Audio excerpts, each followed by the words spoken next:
वाघ यांना विनंती करतो की त्यांनी आपलं मनोगत व्यक्त करावं।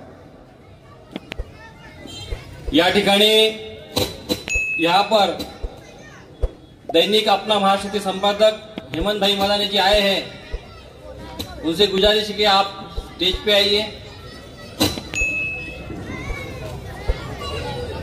आज की सभा में उपस्थित ज्येष्ठ कांग्रेस के नेता भाई नगराळे साहब और नांदेड़ से शिवसेना के प्रचार के लिए यहाँ पे आए हुए सलमान भाई खान,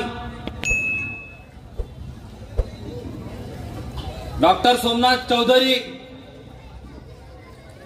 हजारे सर, हमारी महिला नेता ज्योतिताई चौधरी और इस सभा के लिए कोशिश कर रहे हमारे सब भाई दोस्त सलीम भाई, मसूद भाई, जावेद भाई और सब उनके कार्यकर्तागण, हमारे शिवसेना के एडवोकेट भूषण जी पाटिल जी और यहाँ सब जो तमाम भाई दुलिया के मतदार और घर घर में से मेरी बात, मेरी आवाज जहां तक जा रही है वहां तक सुनने वाली मेरी माता हो और मेरी बहनों, आज अपनी दुलिया नहीं तो पूरे महाराष्ट्र का विधानसभा का चुनाव लगा हुआ है। बात सीधी है, अपने महाविकास आघाड़ी के उम्मीदवार, शिवसेना के उम्मीदवार अनिल अन्ना गोटे जी के प्रचार,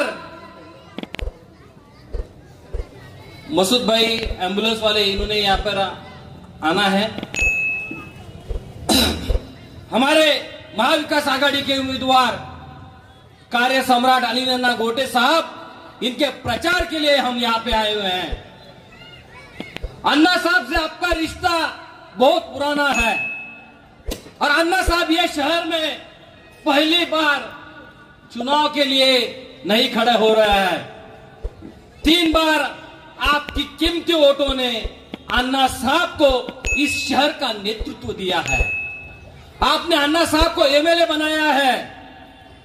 जब किसी कारणवश अन्ना साहब को जेल में जाना पड़ा, उसके बाद ही आप लोगों ने अन्ना साहब के ऊपर बहुत ज्यादा विश्वास जुटाया और अन्ना साहब को फिर से एमएलए बनाया।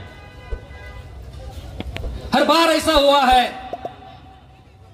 कि आप लोगों ने अन्ना साहब के ऊपर विश्वास जताया है, लेकिन अन्ना साहब ने कामों में कोई कसूर नहीं छोड़ा। आप सब ने देखा है, इस शहर में 29 दिन तक के नल को पानी नहीं आता था। ऐसे समय में 90 किलोमीटर अंतर से लेकर अन्ना साहब ने मालनगांव धरने से पांजरा नदी में पानी डाला, वहां से सैयद नगर बंधारे पे पानी रुकाया, वहां से पानी जमा करके एक्सप्रेस कैनाल के माध्यम से अन्ना साहब ने अपने धुलिया वालों की, धुलिया के आवाम की जो प्यास थी वो प्यास बुझाने का काम अन्ना साहब ने किया और ये काम सब आप लोगों ने देखा। अन्ना साहब के बहुत ही पुराने सहकारी, जिन्होंने एक समय में अन्ना के साथ कांधे से कांधा लगाकर काम किया है, ऐसे हमारे मसूद भाई, लोग तो उनको मसूद गोटे के नाम से पहचानने लग गए थे। ऐसे मसूद भाई हमारे यहाँ स्टेज पे आए हैं, हम उनका तहे दिल से स्वागत करते हैं। अन्ना साहब जब पहली बार आमदार हुए, ऐसा कोई आमदार नहीं हुआ था जिसने मुस्लिमों की बच्चों की शिक्षा के बारे में सोच की।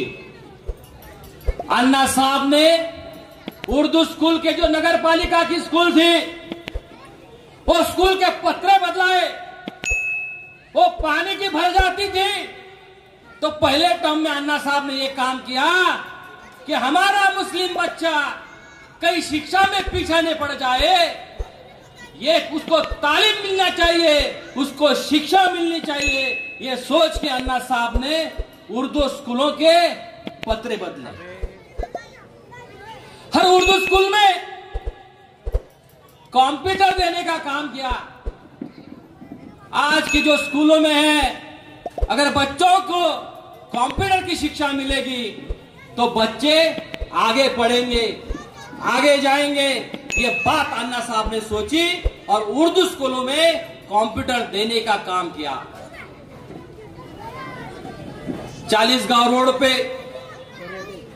अपने पुरखों की कब्रें रास्ते पे आ गई थी, वो दीवार गिर गई थी, वॉल कंपाउंड वहां का गिर गया था। अन्ना साहब ने अपने आमदार निधि के माध्यम से पहली बार आमदार निधि के माध्यम से अन्ना साहब ने वो वॉल कंपाउंड बनाया। उसके बाद जो ईदगाह मैदान है, जो बरसों से उसके तरफ कोई ध्यान नहीं दे रहा था, वोट तो मुस्लिम लोगों के मांग रहे थे, लेकिन जो चीजें मुस्लिम समाज के दिल की बातें थी, कोई तो ये काम करे। ऐसे काम अन्ना साहब ने ईदगाह मैदान का भी काम, पूरा मैदान साफ किया, फेवर ब्लॉक बनाया। और दूसरे टर्म में अन्ना साहब ने एक चौपाटी बनाई, नदी काट पे, नदी काट के रास्ते बनाए, चौपाटी बनाई। चौपाटी इतनी हसीन, इतनी खूबसूरत बनी थी। अपने दुनिया में अपने बच्चों को जाने के लिए सिर्फ एक ही जगह थी, वो टावर बगीचा। वहां पे सब सारी भीड़ हुआ करती थी, लेकिन वो जगह कम पड़ती थी। और चौपाटी ऐसी जगह थी, वो हिंदू मुस्लिम ऐक्य का प्रतीक थी। वहां पे कोई भी फैमिली खिसे में 200 रुपए लेके जाएंगे तो बच्चे पानी पूरी खाते थे, वड़ा पाव खाते थे, भेल खाते थे, और इतना सारा खा के अपने फैमिली के साथ जब वापिस आता था 200 रुपए में पूरी फैमिली खुश हो जाती थी। कोई 5 स्टार में जाने की जरूरत नहीं पड़ती थी और नदी के पास बैठ के आराम से अपने कुटुंब के साथ मजा ले सकती थी। ये सोच, ये भाईचारा, ये शांति, ये शहर में कैसी रहेगी, ऐसे काम अन्ना साहब ने किए। परमवीर अब्दुल हमीद, अन्ना ने बहुत सारे काम किए। छत्रपति स्मारक बनाया, जगनाड़े स्मारक बनाया, गौतम बुद्ध और अंबेडकर का स्मारक बनाया, परमवीर खाटिक भवन बनाया देवपुर में। हमारे जाकिर भाई याद दिला रहे हैं मेरे को, मैं भूल गया था। लेकिन महाराष्ट्र में किधर बनाया नहीं होगा सरकारी पैसे से। सरकारी पैसे से अन्ना साहब ने देवपुर में खाटिक भवन बना के दिया। बात चल रही थी परमवीर अब्दुल हमीद स्मारक की। पूरे भारत में जो परमवीर अब्दुल हमीद ने भारत पाकिस्तान युद्ध के समय वहां बॉर्डर पर, बच्चों सुनो जरा, मैं क्या बात बोल रहा हूं, जरा सुनो। बॉर्डर पिक्चर आप सभी ने देखी होंगे। वो बॉर्डर पे, भारत पाकिस्तान की बॉर्डर पे हमारा युवा अब्दुल हमीद जाता है। जब नाजुक परिस्थितियां बॉर्डर पे हो जाती है तो अपने जो साहब लोग होते हैं, मेजर लोग होते हैं, उनसे परमिशन लेके अब्दुल हमीद बॉर्डर पे जाता है और अपने टैंक से दुश्मन का खात्मा करता है, दुश्मन को मार गिराता है। ऐसे अब्दुल हमीद का स्मारक अपने दुनिया में है। जिस रंगारे पे अब्दुल हमीद का खून बहा, उसके बाद मरणोत्तर भारत सरकार ने यहाँ पे धुलिया शहर के माजी नगर अध्यक्ष आदरणीय साबिर शेख जी आए हैं, उनसे हम गुजारिश करते हैं कि कृपया आप मंच पे आए।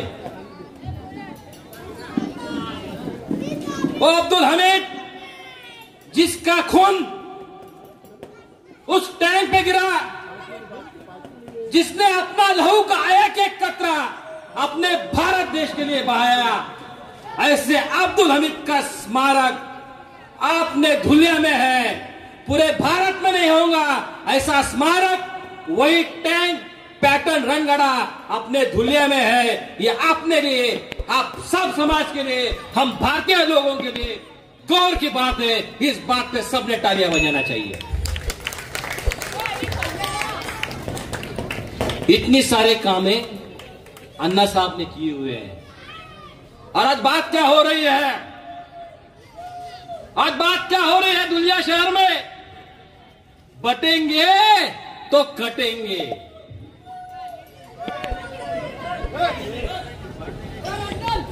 बटेंगे तो कटेंगे। कई रूप में है कातिल। कातिल पहचानने की जरूरत है। कातिल नया बेस लेके आया है, धर्म की बात लेके आया है। ये बात समझना आप सबको जरूरी है। करना क्या है? आपके सामने एक नेता है जिसने धुलिया का विकास करके दिखाया है और उसने अपने आप को सिद्ध किया है, गौर किया है, आप सबका ध्यान दिया है।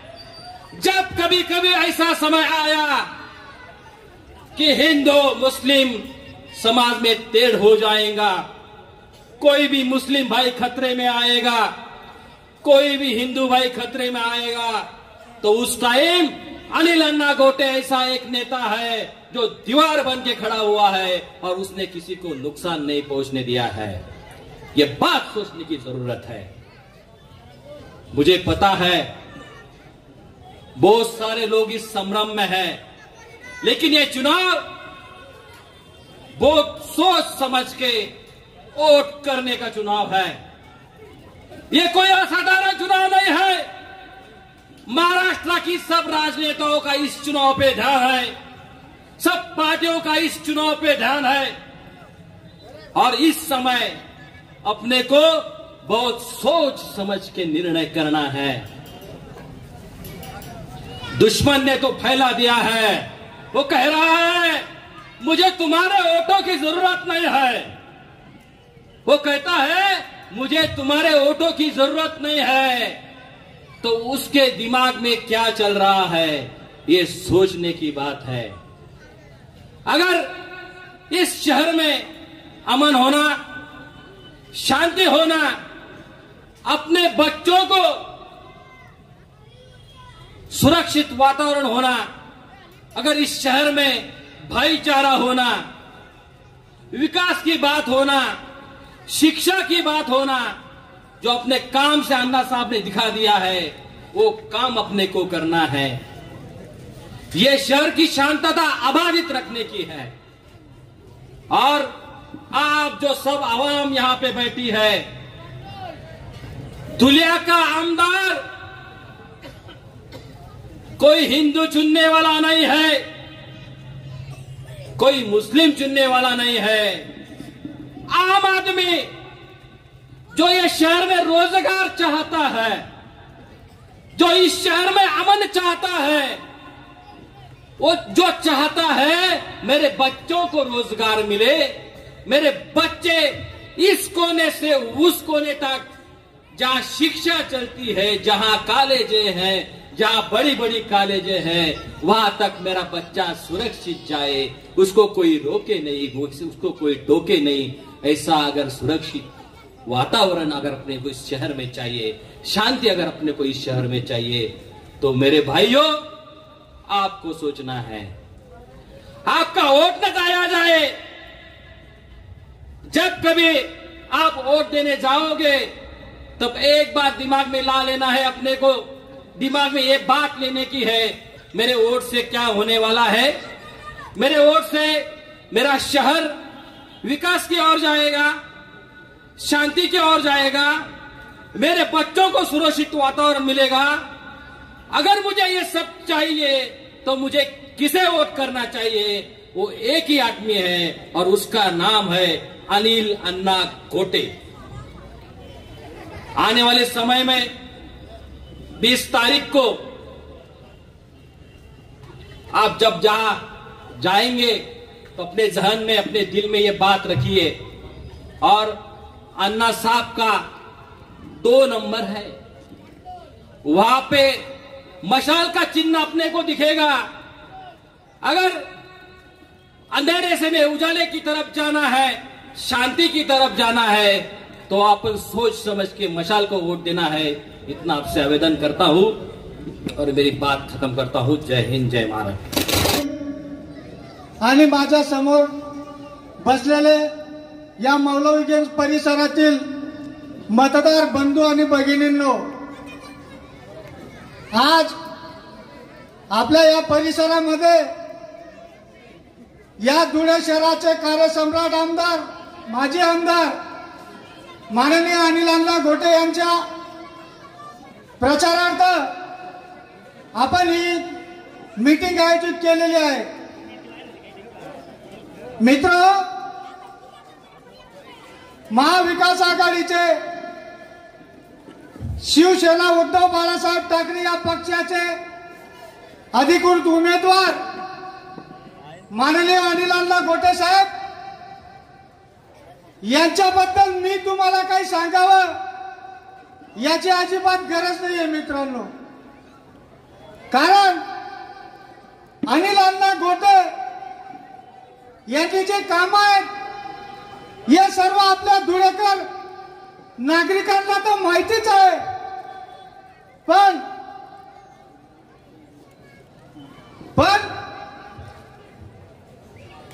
या पूर्ण धुळे जिल्ह्याला नव्हे, पूर्ण महाराष्ट्रामध्ये आपल्या धुळे शहराचं नाव गेलंय मित्रांनो। अशा हे कार्यसम्राट अनिल अण्णा गोटे आणि यांच्या पुढे उभे सर्व छोटे छोटे, कोण म्हणे मी चर्मयोद्धा आहे, कोण म्हणे मी इतके काम केले। आताच मागे मी ऐकलं आपल्या इथल्या आमदारांनी 1300 कोटी रुपयाचे काम केलेत म्हणे धुळ्यात, आणि ते कालाजाम त्यांनी आपल्या धुळे शहरात 2000 कोटीचे काम केलेत म्हणे। 2000 कोटी आणि 1300 कोटी हे दोन्ही जर मिळवले मित्रांनो तर 3300 कोटी होतात। या 3300 कोटीचे काम जर आपल्या धुळे शहरात झाली असती तर आपलं धुळे शहर सिंगापूर पेक्षा भी भारी शहर या धुळे शहरात झालं असतं। आज या धुळे शहरात 3300 कोटी रुपयाचे काम कंदील घेऊन, बॅटरी घेऊन भी शोधले तरी आपल्याला कुठे दिसत नाहीये। आणि यांचा एकच विचार आहे, आम्ही एवढे कोटी आणले, त्याने तेवढी कोटी आणले। भूल छापा द्यायच्या, बोर्ड छापायचे, आपले चष्मा घालून फोटो लावायचे त्या बोर्डावर आणि लोकांना चुत्या बनवायचा कार्यक्रम फक्त या विरोधकांकडून चालू आहे मित्रांनो। आपला अनिल अण्णा गोटेचं एकच काम आहे, काम करायचं, विकास काम करायचं। कुठे बोर्डाला दिसत नाही किंवा कुठे जाहिरात दिसत नाही मित्रांनो। धुळे शहराच्या पांढरा नदी किनारी 5.5 किलोमीटरचे 2 रस्ते तयार केले। आपण जेव्हा आपलं घर बांधतो मित्रांनो, आपण काम धंदे सोडून 24 तासच्या घराच्या बांधकामाच्या ठिकाणी बसू शकत नाही, पण अनिल अण्णा गोटे यांनी जेव्हा ते नदीच्या दोन्ही रस्त्याचे काम केले तेव्हा त्या रस्त्यावर सार्वत्रिक धुळ्यातली घाण त्या तिथे नदीच्या किनारी टाकलेली राहायची मित्रांनो। तिथे बसणं सुद्धा मुश्किल व्हायचे, इतका दुर्गंधी, इतका बेकार वास यायचा तिथे। त्या ठिकाणी अनिल अण्णा गोटे खुर्च्या टाकून तिथे बसून ते काम करून घेतलंय मित्रांनो। नुसतं बसून काम केलं नाही तर जेवणाचा डबा सुद्धा तिथे मागवून दुपारचं जेवण सुद्धा अनिल अण्णांनी त्या रोडाच्या कामांच्या ठिकाणी त्या भिंतीच्या ठिकाणी काम चालू असताना बसून केलंय मित्रांनो। मला दाखवा, या महाराष्ट्रात 288 आमदार आहेत, असा एकच आपला धुळे शहराचा आमदार आहे जो सार्वत्रिक कामावर 24 तास लक्ष ठेवून आणि तिथे बसून ते काम करून घेतो। असा जर कोण आमदार असेल तर तो फक्त आपला लाडका अनिल अण्णा गोटे साहेब आहेत मित्रांनो। अनिल अण्णाच्या कामांचं महिमा सांगायला रात्र अपूर्ण पडेल एवढी कामं या धुळे शहरात अनिल अण्णा गोटेंनी केली मित्रांनो। आम्हाला अनिल अण्णा गोटेकडून कामांची अपेक्षा आहे आणि विजन फक्त अनिल अण्णा गोटेंकडेच आहे आणि तोच माणूस करू शकतो, तो माणूस करू शकतो। म्हणून मी आपणास विनंती करतो की येत्या 20 तारखेला आपल्या उद्धव बाळासाहेब ठाकरे या पक्षाचे अधिकृत उमेदवार, महाविकास आघाडीचे अधिकृत उमेदवार माननीय अनिल अण्णा गोटे यांची निशाणी आहे मशाल। मशाल या चिन्हावर बटन दाबून अनिल अण्णा गोटे यांना न भूतो न भविष्यती अशा प्रचंड मतांनी निवडून द्या ही विनंती करतो आणि माझे 2 शब्द संपवतो। जय हिंद, जय महाराष्ट्र।